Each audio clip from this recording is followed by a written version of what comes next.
السلام علیکم ورحمۃ اللہ تعالی وبرکاتہ۔ نحمده ونصلی ونسلم علی رسولہ الکریم، اما بعد فاعوذ باللہ من الشیطان الرجیم، بسم اللہ الرحمن الرحیم۔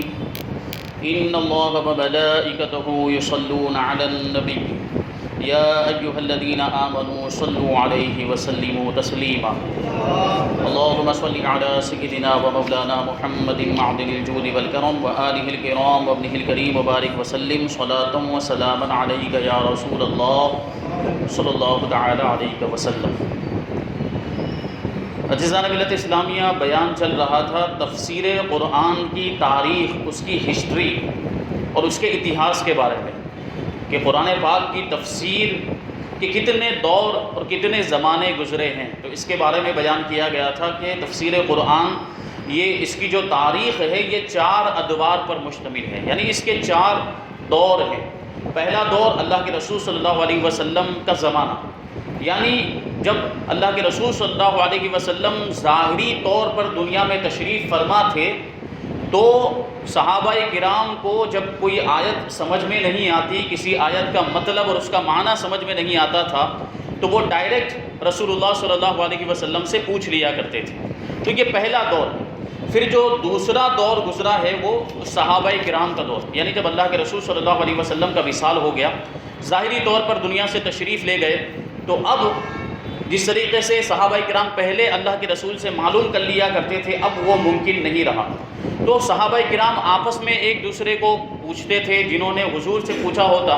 اور صحابہ کرام کے بعد کے لوگ یعنی تابعین، صحابی اسے کہتے ہیں جس نے ایمان کی حالت میں اللہ کے رسول کا اپنے ماتھے کی آنکھوں سے دیدار کیا ہو، اور تابعی اسے کہتے ہیں جس نے ایمان کی حالت میں کسی صحابی کا دیدار کیا ہو، اور تبع تابعین اسے کہتے ہیں جس نے ایمان کی حالت میں کسی تابعی کا دیدار کیا۔ تو الحمدللہ ہمارے صورت میں تبع تابعین بھی موجود ہیں اور تابعی بھی موجود ہیں۔ یہ اللہ تبارک و تعالیٰ کا بے پناہ فضل و احسان ہے۔ تو یہ صحابہ کرام کا دور تھا، یعنی پھر صحابہ کرام نے آگے اپنے بعد آنے والوں کو قرآن پاک کی آیتوں کی تفسیر بتائی، چند آیتوں کی، اور ایک بات اس میں یہ بھی بیان کی گئی تھی کہ اللہ کے رسول کے زمانے میں بھی اور صحابہ کرام کے زمانے میں بھی کبھی بھی پورے قرآن کی تفسیر ایک ساتھ میں بیان نہیں کی گئی، کیونکہ ضرورت ہی نہیں تھی۔ صحابہ کرام جو تھے عرب کے رہنے والے، وہ عربی زبان جانتے تھے، تو بہت سی آیتیں تو خود ہی سمجھ جاتے تھے۔ جن آیتوں میں کچھ گہرائی ہوتی، کوئی سمجھنے کی بات ہوتی، وہاں سمجھنے کی ضرورت پیش آتی تھی، تو وہ اس کی تفسیر پوچھتے تھے یا اس کی تفسیر وہ دوسروں کو بتایا کرتے تھے۔ تو صحابہ کرام نے بھی یہ جو چند آیتوں کی تفسیر اپنے بعد والے یعنی تابعین کو انہوں نے بتایا، یہ دوسرا دور تھا۔ اور اس میں ایک بات یہ بھی ذہن میں رہے کہ صحابہ کرام نے اپنی طرف سے کچھ نہیں بتایا، کیونکہ قرآن پاک اللہ تبارک و تعالیٰ کا کلام ہے، اس میں ہم اپنی رائے سے کچھ بھی بیان نہیں کر سکتے، اس کا کوئی بھی مطلب لے کر ہم بیان کرتے ہیں کہ اس کا یہ مطلب ہے، رائے کے ذریعے سے تفسیر کرنا حرام ہے۔ تو صحابہ کرام نے جو بھی بیان کیا ہے اللہ کے رسول صلی اللہ علیہ وسلم سے سن کر بیان کیا، اور ان کے پاس جو علم تھا اس علم کی روشنی میں صحابہ کرام نے قرآن پاک کی آیتوں کی تفسیر بیان کی۔ تو صحابہ کرام کا یہ دور جو تفسیر قرآن کی تاریخ کا دوسرا دور اور یہ دوسرا زمانہ تھا، اس میں جو ہے کہ صحابہ کرام کے نام بھی ذکر کیے گئے کہ کون سے مفسرین صحابہ کرام تھے۔ سارے صحابہ نے تفسیر بیان نہیں کی، بلکہ اس میں کچھ خاص صحابہ کرام تھے، جیسے کہ سارے صحابہ مجتہد بھی نہیں تھے۔ مجتہد کا مطلب ہوتا ہے کہ ڈائریکٹ قرآن اور حدیث کے ذریعے سے مسئلے نکال لینا، مسائل کا استنباط کر دینا، اس کو اجتہاد کہا جاتا ہے، اور جس کے اندر یہ صلاحیت ہوتی ہے، یہ قابلیت ہوتی ہے، اس کو مجتہد کہا جاتا ہے۔ جیسے 4 امام ہیں، 4 مسلک ہے، امام اعظم ابو حنیفہ، امام شافعی، امام مالک، امام احمد ابن حنبل، یہ مجتہد گزرے ہیں، اور ان کی شان یہ تھی اللہ تبارک و تعالیٰ نے ان کو ایسا علم عطا فرمایا تھا اور ایسی صلاحیت، ایسی قابلیت عطا فرمائی تھی کہ یہ قرآن پاک سے اور اللہ کے رسول صلی اللہ علیہ وسلم کی حدیثوں سے ڈائریکٹ مسئلے نکالتے تھے کہ اس سے یہ مسئلہ ثابت ہوتا ہے تو اس پر عمل کیا جائے۔ اور ہر کسی کے بس کی بات نہیں ہوتی، ہر کسی کے پاس وہ علم نہیں ہوتا، ہر کسی کے پاس وہ صلاحیت، وہ قابلیت نہیں ہوتی کہ ڈائریکٹ قرآن و حدیث سے مسائل نکالیں۔ اسی لیے تقلید کی ضرورت پیش آئی۔ تقلید یعنی کسی کے قول کو مان لینا بغیر دلیل کے، کسی کی اتباع کرنا بغیر دلیل پوچھے ہوئے۔ تو ہم امام اعظم رضی اللہ تعالیٰ عنہ کی تقلید کرتے ہیں، یعنی ان کے قول پر عمل کرتے ہیں، اور ان سے ہم دلیل نہیں مانگتے کہ آپ نے یہ کہا تو اس کی دلیل کیا ہے، بس ہم یہ جانتے ہیں کہ امام اعظم نے یہ فرمایا ہے، ہم ان کے مقلد ہیں تو ہمیں اس پر عمل کرنا ہے، کیونکہ ہمارے اندر اتنی صلاحیت نہیں، ہمارے اندر اتنی قابلیت نہیں ہے کہ ہم ڈائریکٹ قرآن سے مسئلہ نکالیں یا ہم ڈائریکٹ حدیث سے مسئلہ نکالیں۔ کیا کسی کے اندر یہ قابلیت ہے؟ آج کو یہ دعویٰ کر سکتا ہے؟ ہرگز نہیں کر سکتا۔ تو یہ اماموں کی تقریر اسی لیے کی جاتی ہے کہ اللہ تبارک و تعالیٰ نے ان کو ایسا علم عطا فرمایا تھا اور ایسی صلاحیت و قابلیت عطا فرمائی تھی۔ آج اعتراض کیا جاتا ہے کہ وہ جو غیر مقلدین جو اہل حدیث ہیں وہ اعتراض کرتے ہیں کہ یہ 4 اماموں کی تقلید کرتے ہیں، تو کیا 4 اماموں سے پہلے کوئی مجتہد نہیں تھا؟ 4 امام اعظم تابعی ہیں، اور امام شافعی اور ان کے بعد کے لوگ دیکھیں، امام احمد ابن حنبل تو بہت بعد میں ہوئے، تو ان سے پہلے کیا کوئی مجتہد نہیں تھا؟ تو ان 4 کی ہی اتباع کیوں کی جاتی ہے؟ ان کے علاوہ دوسرے لوگوں کی، ان سے پہلے والے تابعین تھے یا جو صحابہ کرام تھے، ان کی پیروی کیوں نہیں کرتے؟ ان کے قول پر عمل کیوں نہیں کرتے؟ تو ایسا نہیں ہے کہ ان 4 اماموں سے پہلے کوئی مجتہد نہیں تھا، بلکہ ان 4 اماموں سے پہلے بھی بڑے بڑے مجتہدین گزرے ہیں، تابعین میں بھی گزرے اور صحابہ کرام میں بھی بڑے بڑے مجتہدین گزرے ہیں جن کے اندر یہ صلاحیت تھی کہ وہ قرآن و حدیث سے ڈائریکٹ مسائل نکال سکتے تھے، تو گزرے ہیں۔ لیکن کیا بات ہے کہ ہم مسلمانوں پر لازم ہے کہ صرف 4 امام ہی کی پیروی کر سکتے ہیں، 4 اماموں میں سے کسی ایک ہی کی پیروی کر سکتے ہیں، ان سے پہلے جو مجتہدین تھے ان کی پیروی کیوں نہیں کی جاتی ہے؟ تو اس کا جواب یہ ہے کہ یہ جو 4 امام جو گزرے ہیں، انہوں نے بڑے منظم انداز میں، بڑے مینجمنٹ کے ساتھ، بڑے سلیقے سے پورے مسائل کو، جو بھی زندگی کی ضروریات ہے، یہ پورے مسائل کے جو تعلق سے جو بھی احکام شرعیہ تھے، جو ضروری مسائل تھے، ان سب کو انہوں نے بیان کیا، اور آنے والے زمانے میں جو مسائل پیش آنے والے، ان کے لیے بھی اصول اور قوانین بنا دیے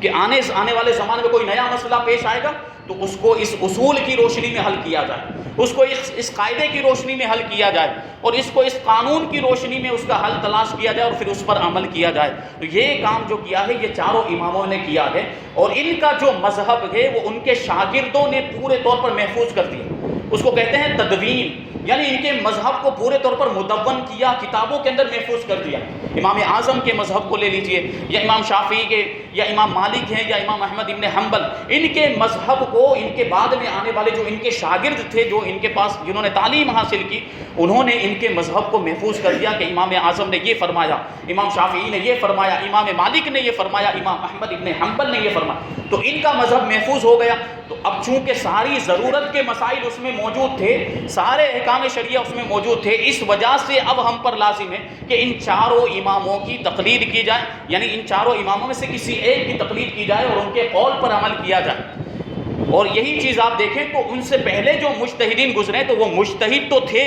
درجہ اجتہاد پر فائز تھے، لیکن ان کا مذہب محفوظ نہیں رہ سکا۔ جو پہلے والے مجتہدین تھے تو ان کے جو چند اقوال ملتے ہیں، ان کی چند باتیں ملتی ہیں، ان کی طرف سے چند مسائل ملتے ہیں کہ انہوں نے اس مسئلے میں یہ فرمایا، اس مسئلے میں یہ فرمایا، لیکن پوری زندگی کا احاطہ کرنے والے مسائل، ساری ضرورتوں کو پورے کرنے والے احکام شرعیہ ان سے مروی نہیں، تو کسی دوسرے مجتہد کے مذہب پر پورے طور پر عمل کرنا ممکن نہیں تھا، اس لیے ان 4 اماموں کے مذہب پر عمل کیا جاتا ہے۔ تو یہ ان غیر مقلدین کو جواب دیا جائے، اہل حدیث کو یہ جواب دیا جائے، اور یہ جو کہتے ہیں کہ ہم کسی کی تقلید نہیں کرتے، ہم تو ڈائریکٹ حدیث پر عمل کرتے ہیں، یہ اہل حدیث کا دعویٰ ہے۔ تو ان کو پوچھا جائے کہ یہ حدیث کہاں سے آئی؟ حدیث پر عمل کریں گے تو بخاری میں سے حدیث لیں گے، حدیث پر عمل کریں گے تو مسلم میں سے حدیث لیں گے، جو ہے کہ سنن ابو داؤد سے لیں گے، یا ابن ماجہ سے لیں گے، سیاہ ستہ، یا ان کے علاوہ دوسری کتابیں۔ تو اب بتائیے کہ یہ حدیث ان کو پہنچی ہے محدث کے ذریعے سے، تو یہ محدث کے مقلد ہوئے کہ نہیں؟ اس کتاب کے مقلد ہو گئے، ڈائریکٹ رسول اللہ سے تو سنا نہیں انہوں نے، اللہ کے رسول سے تو انہوں نے حدیث نہیں سنی، تو ان تک بھی کسی کے ذریعے سے پہنچی ہے، کسی کے واسطے سے پہنچی، تو جو درمیان میں گئے یہ اس کے مقلد ہو گئے، یہ مانے یا نہ مانے لیکن یہ ان کے مقلد ہو گئے۔ اور پھر ان کی عوام کو لے لیں، یا جو ان میں سے جو کم علم رکھنے والے لوگ ہیں، جو بہت بڑے عالم نہیں مانے جاتے ہیں، تو وہ کیا کرتے ہیں؟ اہل حدیث کہلاتے ہیں، اپنے آپ کو کہتے ہیں کہ ہم غیر مقلد ہیں، لیکن کیا ہے؟ کہتے ہیں کہ وہ عمل حدیثوں پر کرتے ہیں، تو حدیثوں پر عمل کرتے ہیں، تو ان سے پوچھا جائے کہ یہ حدیثیں تم تک کس نے پہنچائے، تو کہیں گے کہ ہمارے استاذ نے ہم کو بتایا، ہمارے فلاں صاحب نے ہم کو یہ کہا، ہمارے عالم نے یہ کہا کہ اس حدیث پر عمل کرنا ہے اور اس حدیث پر عمل نہیں کرنا ہے۔ تو اب بتائیے یہ اپنے استاذ کے مقلد ہوئے کہ نہیں؟ انہوں نے اپنے استاذ کی تقلید کی کہ نہیں؟ ان کی پیروی کی کہ نہیں؟ تو دعویٰ تو کرتے ہیں کہ ہم غیر مقلد ہیں، دعویٰ تو کرتے ہیں کہ ہم کسی کی تقلید نہیں کرتے، ان کا دعویٰ تو یہ ہے کہ ہم ڈائریکٹ حدیث پر عمل کرتے ہیں، اور حقیقت میں اپنے استاذ کے قول پر عمل کر رہے ہیں، حقیقت میں اپنے عالم کی تقلید کر رہے ہیں۔ تو غیر مقلد کہاں سے ہوئے؟ تو یہ اپنے دعوے میں جھوٹے ہیں، اور یہی ان کی گمراہیت کی اور راہ راست سے بھٹک جانے کی سب سے بڑی علامت ہے۔ اللہ تبارک و تعالی ہمیں صراط مستقیم پر گامزن فرمائے، اس مسلک پر اور اس جو ہے کہ مذہب پر رہنے کی توفیق عطا فرمائے جو صحابہ کا مسلک تھا، جو اہل سنت و جماعت کا مسلک ہے۔ تو یہ دوسرا دور تھا، صحابہ کرام کا دور تھا، اس میں صحابہ کرام نے بہت سی تفاسیر بیان کی۔ اب جو تیسرا دور تھا وہ جو صحابہ کرام کے بعد تابعین کا دور، تو صحابہ کرام رضوان اللہ تعالی علیہم اجمعین کے بعد تابعین کا زمانہ آیا۔ ان کے پاس اگرچہ تفسیر قرآن کا ایک معتد بہا ذخیرہ تھا، لیکن وہ پورے قرآن عظیم کی تفسیر نہیں تھی، کیونکہ اللہ کے رسول نے بھی پورے قرآن کی تفسیر نہیں بیان کی اور صحابہ نے بھی نہیں بیان کی، بلکہ بعض آیتوں کی تفسیر تھی۔ اس دور میں اسلام اطراف عالم میں پھیل چکا تھا۔ حضرت فاروق اعظم کے زمانے میں بھی کئی بر اعظموں تک، کئی کانٹیننٹس تک اسلام پھیل چکا تھا۔ تو اب صحابہ کرام کا دور گزرا، تابعین کے زمانے میں تو اور دور دور تک دنیا کے کناروں میں اسلام پھیل چکا تھا، اور اب ضرورت اس بات کی تھی کہ قرآن کو سمجھنے اور سمجھانے کے لیے اس کی تفسیر کو بیان کیا جائے اور اس کی تفسیر کو لکھا جائے۔ تو اطراف عالم میں اسلام پھیل چکا تھا، اور جو صحابہ کرام موجود تھے وہ مختلف شہروں میں دین اسلام کی خدمت میں مصروف تھے، کہ ایک جگہ پر صحابہ کرام نہیں تھے کہ ان کے پاس کوئی پہنچ کر ان سے قرآن کا علم حاصل کرے۔ تو کوئی صحابی رسول فلاں شہر کے اندر ہے، کوئی صحابی رسول کسی دوسرے ملک کے اندر ہے، تو یہ معاملات تھے، اور خدمت دین میں صحابہ کرام مصروف تھے۔ اسی دور میں مختلف فتنے اٹھے، لوگوں کی آراء میں یعنی لوگوں کی رائے میں اور لوگوں کے خیالات میں اختلاف ہو گیا، اور فتاویٰ کی کثرت ہوئی، تو تابعین نے حدیث، فقہ اور قرآن مجید کے علوم کی تدوین کی طرف توجہ فرمائی۔ یعنی اب ضرورت اس بات کی پیش آ گئی کہ قرآن کو بھی محفوظ کیا جائے، اس کی تفسیر کو بھی محفوظ کیا جائے، حدیث کو بھی محفوظ کیا جائے، اور حدیث سے نکلنے والے مسائل، قرآن سے نکلنے والے مسائل، احکام شرعیہ جس کو فقہ کہا جاتا ہے، اس کو بھی محفوظ کیا جائے۔ تو اس کی طرف تابعین نے توجہ دی، کیونکہ فتنے اب بہت زیادہ، صحابہ کرام کے دور میں اتنے فتنے نہیں تھے ان ساری چیزوں کو لیتے ہوئے، اللہ کے رسول کے زمانے میں تو فتنہ اٹھنے کا اس تعلق سے اندیشہ ہی نہیں تھا، لیکن تابعین کے دور میں اب طرح طرح کے لوگ آنے لگے، شامل ہونے لگے، تو فتنے بھی ایسے پیدا ہو گئے۔ تو پھر انہوں نے توجہ کی، تفسیر قرآن کے سلسلے میں انہوں نے حضور پرنور صلی اللہ علیہ وسلم اور ان کے صحابہ کرام رضوان اللہ تعالی علیہم کے طریقے کی پیروی کی، کہ سب سے پہلے قرآن مجید کی تفسیر قرآنی آیات ہی سے بیان کی۔ بعض ابھی آپ جو ہے کہ آگے سماعت کریں گے کہ تفسیر کے مختلف درجے ہوتے ہیں، تو بعض آیتوں کی تفسیر دوسری آیتوں کے اندر خود ہی موجود ہے، جیسے ہم پڑھتے ہیں کہ اہدنا الصراط المستقیم صراط الذین انعمت علیہم، اے پروردگار ہمیں سیدھا راستہ چلا، راستہ ان لوگوں کا جس پر تو نے اپنا انعام فرمایا، جو تیری بارگاہ کے مقرب ہیں۔ تو اب یہاں پر یہ آیت کریمہ ہے کہ ایسے لوگوں کا راستہ جس پر تو نے انعام فرمایا، وہ کون لوگ ہیں وہ اس آیت میں نہیں بیان کیا گیا، لیکن دوسری جگہ پہ اللہ تبارک و تعالیٰ نے دوسری صورت کے اندر اس آیت کی تفسیر کو بیان کیا ہے، اور ارشاد فرماتا ہے کہ من النبیین والصدیقین والشہداء والصالحین، وہ کون لوگ ہیں جن پر اللہ تبارک و تعالیٰ کا انعام ہوا؟ یہ وہ لوگ ہیں جو اللہ کی اطاعت کرنے والے ہیں، جو رسول کی اطاعت کرنے والے ہیں، اور وہ کون ہیں؟ جو نبی بھی ہیں، جو صالحین ہیں، نیک لوگ ہیں، امت کے علماء ہیں، بزرگان دین ہیں، اولیاء کرام ہیں، صدیقین ہیں اور شہداء ہیں۔ یہ وہ لوگ ہیں جن پر اللہ تبارک و تعالیٰ نے اپنا فضل و کرم نازل فرمایا، تو ان کا راستہ وہ ہے جو سیدھا راستہ ہے، جو صراط مستقیم ہے۔ تو ہم دعا کرتے ہیں کہ اللہ تبارک و تعالیٰ ہمیں ایسے لوگوں کے راستے پر چلائے۔ تو اس طرح دیکھیں قرآن کی آیت کی تفسیر قرآن کی آیت کے ذریعے سے ہوئی،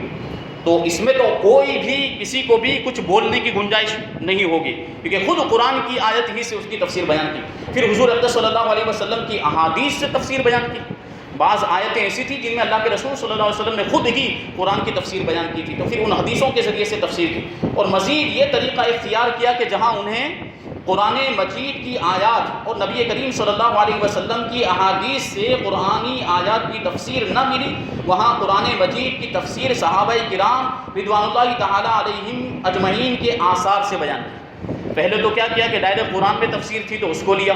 ڈائریکٹ حدیث کے اندر جو تفسیر تھی اس کو لیا، لیکن اب بہت سی آیتیں ایسی تھیں کہ جن کے تعلق سے نہ حدیث کے اندر کوئی تفسیر بیان ہوئی نہ قرآن کے اندر کوئی تفسیر بیان ہوئی، تو پھر انہوں نے صحابہ کرام کے اقوال سے، وہ صحابہ کرام نے جو تفسیریں بیان کی تھی ان کو لیا اور اس سب کو پھر جمع کیا۔ دیکھیں، اور جہاں انہیں تفسیر قرآن سے متعلق صحابہ کرام کے آثار اور ان کے اقوال بھی نہیں ملے، تو وہاں انہوں نے اجتہاد و استنباط سے کام لیا، یعنی پھر جو اللہ نے ان کو صلاحیت عطا فرمائی تھی، جو مجتہدین کے اس زمانے میں تابعین میں